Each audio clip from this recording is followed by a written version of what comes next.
good, YouTube? It's Dane Sauce, and today I got a review on the Jordan Zion 2s. Starting off with the fit, I went a half size up and these fit me really well. I usually wear a 13.5 in Nike and Jordan. Got a size 14 in these and they fit amazing. A lot of reviews said these are wide foot friendly. They're really not. If you have a really wide foot like I do, I would recommend going half a size up. The best feature on this shoe by far is the support. These probably have the most support of any shoe I've ever played in. Saw a lot of reviewers saying the same thing, but it's just a fact. These have you super secure and locked down. If ankle support and lateral support are a big deal to you, these are definitely the shoes to get. When I was first breaking them in, I had them laced up just to here. The support was still really good, but it wasn't absolutely amazing like I had been hearing. Then I realized I hadn't laced them all the way up to the top lace. Once you lace them up to the top, they feel incredible, like you're completely locked down. I also realized that I didn't have the laces tight enough to get a really secure fit. Once I tightened them up quite a bit, it just hugged my foot really well. And the shoe is so comfortable and padded overall that there was no discomfort in my foot no matter how tight I made the laces. As you can see, there's heavy Achilles padding in there,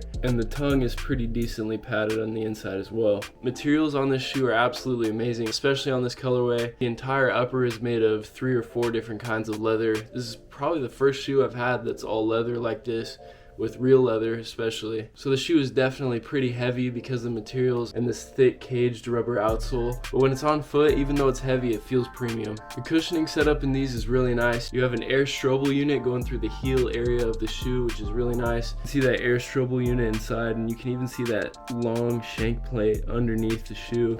And then you have a large 4-foot zoom bag. The only problem with this is that it's placed too far back into the shoe, when it should be closer to the toe box.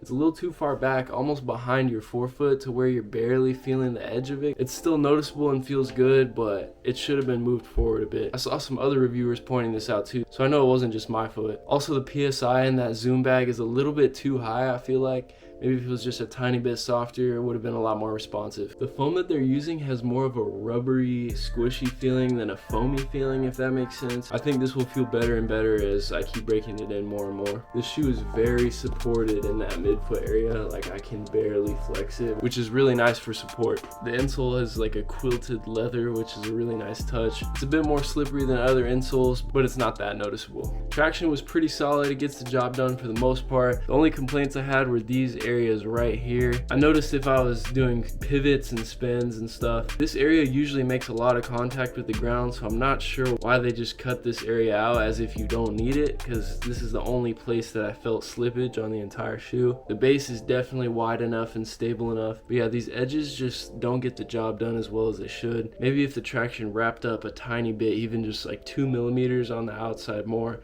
it would be a lot better. 4-foot strap is pretty nice. It'll just help you give a really secure fit and lock your foot in. Overall, this shoe is just very durable, very rugged. Especially with these leather materials, this shoe is gonna last a long time, and I think it's just gonna feel better and better the more I play in it. It's definitely heavy and a little bit clunky on foot. As the leathers break in and mold to your foot more and more, it'll be smoother, but if you're a super springy, quick guard, this might not be for you. If you just really need a shoe that has a lot of support, super good cushioning, and just an overall good performer, this is a great shoe for you. Retail on these is like 130 bucks. It's a little bit steep, but honestly, it's not too bad. If you could get these under 100 bucks, that'd be awesome. I actually got these for $54 at the Nike outlet, so I can't complain at all. I'm not sure how many more colorways they'll drop of these since Zion is out for the rest of the year, but you'll definitely be able to find some more good deals on these. Overall, I'm gonna give this shoe an 8 out of 10. I would feel comfortable wearing these in a college game, though I probably wouldn't because there's so many better options. But the support and lockdown is so good that if I had to wear these, I would have no problem doing it. Thank you guys for watching this video. Make sure you like and subscribe. I'm doing performance tests every single week. I'm actually testing so many shoes right now that I already have lined up ready to go, so make sure you stay tuned. You guys can follow my Instagram at Dane Ibsen for live updates on when I'm getting shoes in and what I'm testing at the moment, and you can follow along with my basketball journey. I hope you guys have a great Easter weekend. I'll see you in the next video. I'm out.